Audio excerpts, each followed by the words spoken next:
Si on vous a répété que votre métabolisme s'éteignait inévitablement avec l'âge, que les kilos arrivaient sans raison et que la fatigue de l'après-midi faisait simplement partie du vieillissement, vous avez été mal informé.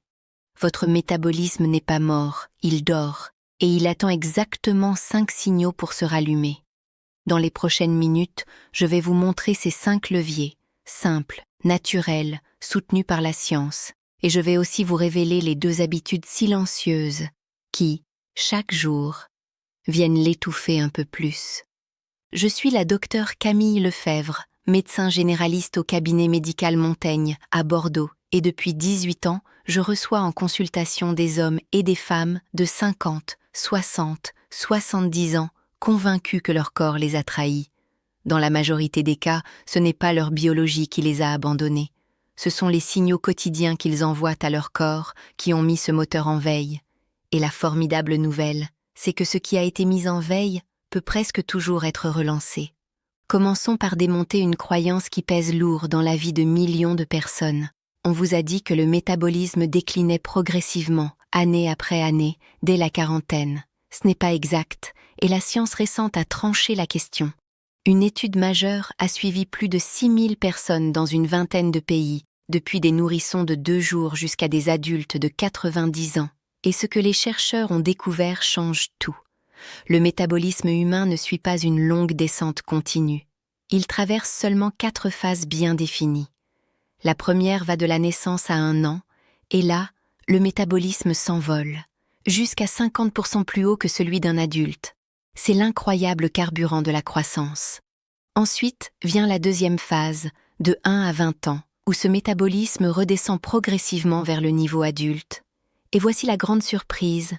La troisième phase s'étend de 20 à 60 ans, et pendant ces 40 années, le métabolisme reste remarquablement stable. À 30 ans, à 40 ans, à 50 ans, à 59 ans, le moteur tourne au même régime. Il n'y a pas d'effondrement programmé au mi-temps de la vie. Et la quatrième phase, après 60 ans, n'est qu'un déclin très modéré, de l'ordre de 17%. Ce chiffre est essentiel à retenir, parce qu'il veut dire que 60 ans peut véritablement être le nouveau 20 ans, à condition de laisser votre métabolisme faire ce pourquoi il a été conçu. Pensez à votre métabolisme comme au système d'exploitation d'un ordinateur. Une fois qu'il est démarré, il tourne tel qu'il a été programmé. Le problème n'est pas l'usure des circuits, le problème, ce sont les signaux qu'on lui envoie chaque jour. Alors si le métabolisme reste stable entre 20 et 60 ans, pourquoi tant de personnes prennent-elles du poids et se sentent-elles plus lentes à partir de la quarantaine? La réponse va peut-être vous surprendre, et elle est cruciale. Ce n'est pas le métabolisme qui ralentit et qui fait grossir. C'est l'inverse. C'est la prise de graisse, et tout particulièrement la graisse viscérale, cette graisse profonde, logée à l'intérieur du tronc autour des organes, qui vient littéralement s'asseoir sur votre métabolisme et l'écraser. Ce n'est pas un métabolisme paresseux qui crée le ventre, c'est le ventre qui crée le métabolisme paresseux. Cette inversion change absolument tout, parce qu'elle veut dire que si vous parvenez à réduire cette graisse viscérale, vous ne perdez pas simplement quelques centimètres de tour de taille, vous libérez un moteur qui était bridé. Votre énergie revient, votre clarté mentale revient, votre vitalité revient. Maintenant, soyons honnêtes, certaines choses s'usent vraiment avec les années, et c'est là que se cachent les leviers que nous allons activer. 3 systèmes en particulier perdent de leur efficacité si on ne s'en occupe pas. D'abord, les mitochondries, ces minuscules centrales énergétiques présentes dans chacune de vos cellules, qui transforment vos aliments en énergie utilisable. Avec le temps, elles deviennent moins nombreuses et moins performantes, et c'est l'une des grandes causes biologiques de la fatigue qu'on attribue trop facilement à l'âge. Ensuite, l'activité musculaire diminue, non parce que les muscles ne peuvent plus fonctionner, mais parce qu'on bouge tout simplement moins. On conduit, on s'assied, on regarde des écrans. Et enfin, il y a la graisse brune, ce tissu particulier qui brûle de l'énergie pour produire de la chaleur, et dont l'activité s'amenuise lentement avec les décennies. Et voilà le message fondamental que je veux que vous reteniez. Aucun de ces trois systèmes ne disparaît. Ils sommeillent. Ils attendent les bons signaux pour se rallumer.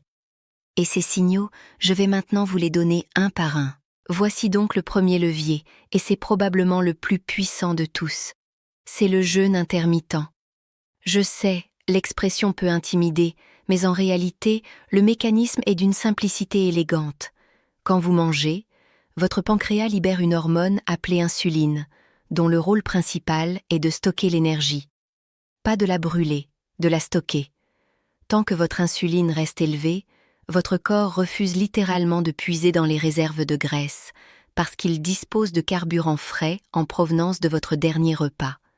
À l'inverse, quand l'insuline redescend, ce qui se produit après plusieurs heures sans manger, votre corps bascule en mode brûleur. Imaginez 2 compartiments dans votre cuisine. Un réfrigérateur où vous gardez les aliments immédiatement disponibles et un congélateur où vous gardez les réserves à long terme. Tant que le réfrigérateur est plein, vous n'allez jamais ouvrir le congélateur. Le réfrigérateur, ce sont les calories disponibles dans votre sang. Le congélateur, c'est votre graisse viscérale. Pour ouvrir le congélateur, il faut vider le réfrigérateur, et la seule façon de le vider, c'est d'attendre. La manière la plus douce d'y parvenir, c'est de cesser de manger après le dîner. Pas de grignotage en soirée, pas de petit dessert avant de se coucher, pas de collation à minuit, devant la télévision. Vous terminez votre repas, vous rangez la cuisine, et c'est fini pour la journée. Pendant les 8 heures de sommeil qui suivent, votre insuline est basse et votre corps puise tranquillement dans ses réserves. Vous brûlez de la graisse pendant que vous dormez, gratuitement. Et si vous voulez aller un cran plus loin, voici ce que je fais moi-même certains matins, lorsque j'ai une consultation tôt ou que je n'ai tout simplement pas faim. Je saute le petit déjeuner. Je sais que cela bouscule une vieille croyance selon laquelle le petit déjeuner serait le repas le plus important de la journée. Mais cette idée n'a jamais reposé sur une science solide. Elle vient en grande partie du marketing des céréales du siècle dernier. Si vous dînez à 19 heures et que vous prenez votre premier repas à midi le lendemain, vous venez de réaliser environ 17 heures de jeûne, sans souffrir, sans privation, sans frustration, parce que la plus grande partie s'est faite pendant votre sommeil. Vous ajoutez simplement 5 heures à votre fenêtre nocturne, et vous passez d'un jeûne de 12 heures à un jeûne de 16, 17, parfois 18 heures. C'est, je vous le dis très honnêtement, le levier le plus rentable que je connaisse pour réveiller le métabolisme d'une personne après 50 ans. Passons maintenant au deuxième levier, le mouvement. Et là encore, je veux désamorcer immédiatement la crainte de la salle de sport ou des entraînements épuisants. Il ne s'agit pas de cela, il s'agit simplement de bouger. Nous vivons dans un monde d'écran, assis devant un ordinateur, le téléphone à la main, et notre corps, lui, est conçu pour le mouvement. Saviez-vous que même le simple fait de bouger la jambe sous la table, ce petit tic nerveux qu'on appelle le fidgeting, contribue à la dépense énergétique? Mais le geste vraiment transformateur, c'est la marche. 30 minutes par pot. Par caninede, si arrachum comme son couvre. C'est tas, taginugu. Ce que je me dis, c'est, ce que je vous y demande, et le moment idéal, c'est juste après un repas, en particulier après le dîner. Pourquoi est-ce si efficace? Parce que la marche active vos muscles, et vos muscles sont les tissus les plus métaboliquement actifs de votre corps. Quand vous marchez après un repas, vos muscles tirent directement le sucre de votre sang pour s'en servir comme carburant, ce qui améliore votre sensibilité à l'insuline et soulage votre métabolisme. C'est un cadeau immense que vous faites à votre corps en échange d'une demi-heure de marche tranquille.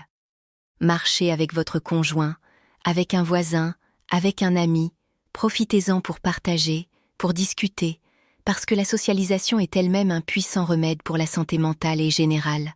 Et si vous êtes seul, mettez des écouteurs, écoutez un podcast, écoutez de la musique. Vous ne verrez pas le temps passer et vous aurez accompli quelque chose de profondément réparateur sans même y penser. La règle d'or, c'est de ne jamais rester assis pendant de longues plages. Levez-vous, faites quelques pas, étirez-vous, et surtout, après chaque repas, prenez l'habitude de bouger. Maintenant, je vais vous parler de quelque chose que la plupart des gens n'ont jamais entendu, et qui pourtant pourrait transformer vos nuits. Votre corps possède un type particulier de graisse, qu'on appelle la graisse brune. Elle n'a rien à voir avec la graisse blanche, celle qu'on voit, celle qui se loge autour de la taille. La graisse brune est fine, presque comme du papier, et au lieu de stocker de l'énergie, elle en brûle pour produire de la chaleur. Ce processus s'appelle la thermogénèse, et il se déroule grâce aux mitochondries présentes en grande densité dans cette graisse particulière. Et voici l'élément essentiel. La graisse brune va chercher son carburant directement dans votre graisse blanche. Autrement dit, la bonne graisse brûle la mauvaise graisse pour produire de la chaleur. Imaginez la graisse brune comme un petit poil dans votre corps et la graisse blanche comme le tas de bois qui se trouve à côté. Quand vous allumez le poêle, il consomme le bois. Et le signal qui allume ce poêle, c'est tout simplement la fraîcheur. Voilà donc le troisième levier, et il est ridiculement simple à mettre en place.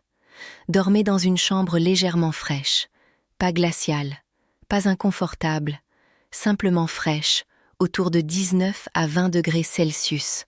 Quand votre corps perçoit cette fraîcheur pendant la nuit, il déclenche tout doucement sa graisse brune, qui se met à brûler de la graisse blanche pour maintenir votre température. Et le plus magnifique, c'est que ce mécanisme s'ajoute à celui du jeûne nocturne dont je vous parlais à l'instant. Pendant votre sommeil, votre insuline est basse, votre corps brûle déjà des graisses, et en plus votre graisse brune entre en action grâce à la fraîcheur ambiante. Vous avez là 2 moteurs qui tournent en synergie, gratuitement, pendant que vous dormez profondément. J'ai vu plus d'une fois en consultation des patients qui n'arrivaient plus à perdre les derniers kilos du ventre, obtenir des résultats notables en baissant simplement le thermostat de leur chambre de quelques degrés. C'est un geste qui ne coûte rien et qui travaille pour vous chaque nuit. Le 4e levier exploite exactement le même mécanisme, mais en plein jour, et il est encore plus accessible. C'est l'eau froide. L'eau est essentielle pour l'hydratation, c'est évident, mais quand vous buvez de l'eau franchement fraîche, vous activez en plus quelque chose de plus subtil. Votre estomac possède des capteurs de température, et quand de l'eau froide les atteint, ces capteurs envoient un signal au système nerveux qui dit en substance « la température interne descend, produisons de la chaleur ». Et que se passe-t-il alors ? La graisse brune se met de nouveau en marche, ses mitochondries puisent dans la graisse blanche pour réchauffer le corps. L'effet de chaque verre est modeste, je veux être tout à fait honnête avec vous, ce n'est pas un miracle, isolé. Mais quand vous répétez ce geste plusieurs fois par jour, ces petits coups d'accélérateur s'additionnent et représentent, sur une semaine, sur un mois, une contribution réelle. C'est l'exemple parfait d'un geste minuscule qui, par la répétition, devient puissant. J'en viens au 5e levier, et celui-ci s'adresse directement à ces fameuses mitochondries, les centrales énergétiques de vos cellules. Comme je vous l'ai dit, leur efficacité et leur nombre déclinent avec l'âge. La nouvelle qui change tout, c'est qu'il existe des molécules naturelles capables de soutenir leur renouvellement, et l'une des plus intéressantes s'appelle l'urolitine A. Ce n'est pas une substance que vous trouvez directement dans une assiette. Elle est de rasaxosaïeste. Par corressodu. Par vos bactéries intestinales lorsqu'elles digèrent certains polyphénols, en particulier des composés appelés L-agitanins, présents dans la grenade, dans les baies rouges comme les framboises, les fraises ou les mûres, et dans les noix. Quand vous nourrissez votre microbiote avec ces aliments, vos bactéries fabriquent de l'urolitine A, qui passe ensuite dans la circulation et soutient le renouvellement de vos mitochondries.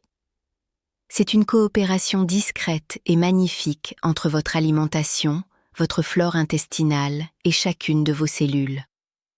Tout le monde ne produit pas de l'urolitine A avec la même efficacité, c'est exact. Certains microbiotes sont mieux à on y Sommes équipés que d'autres pour cette conversion, mais en consommant régulièrement ces aliments riches en polyphénol, vous donnez à votre corps la matière première pour essayer, et pour ceux qui ne produisent pas passanin. Succodespate suffisamment. Il existe aujourd'hui des compléments alimentaires d'urolitine A, que vous pourrez évoquer avec votre médecin si cela vous intéresse. Maintenant que je vous ai confié ces 5 leviers, il est absolument essentiel que je vous parle des 2 freins qu'il faut relâcher en parallèle, parce qu'on peut faire tous les efforts du monde, si on continue à appuyer en même temps sur le frein, on n'avance pas. Le premier frein, c'est le sucre, ajouté en excès, et tout particulièrement le sucre liquide. Une canette de soda contient une quantité de sucre qui submerge littéralement la machinerie métabolique. Toutes ces calories excédentaires sont rapidement stockées sous forme de graisse, qui à son tour viendra s'asseoir sur votre métabolisme. Une canette de temps en temps n'est pas un drame, je veux être nuancée avec vous. Mais le soda quotidien, parfois plusieurs fois par jour, c'est l'une des habitudes les plus efficaces pour éteindre lentement son moteur métabolique. Si vous ne deviez changer qu'une seule chose après cette vidéo, ce serait celle-là. Le second frein, ce sont les aliments ultra transformés. Vous voyez très bien de quoi je parle. Ces produits en boîte, en sachet, en barquette, avec une liste d'ingrédients longue comme le bras, faite de noms qu'on ne sait pas prononcer et dont on ignore la fonction. Beaucoup des additifs présents dans ces aliments perturbent l'équilibre de votre microbiote intestinal. Or, un microbiote sain produit en permanence des substances qui aident à maintenir l'inflammation à un niveau bas dans tout votre organisme. Quand vous abîmez ce microbiote avec des additifs jour après jour, l'inflammation chronique de bas grade s'installe silencieusement et cette inflammation perturbe directement votre métabolisme. Le cercle vicieux se referme. Alimentation industrielle, microbiote déséquilibré, inflammation chronique, métabolisme freiné, prise de graisse viscérale, métabolisme encore plus freiné.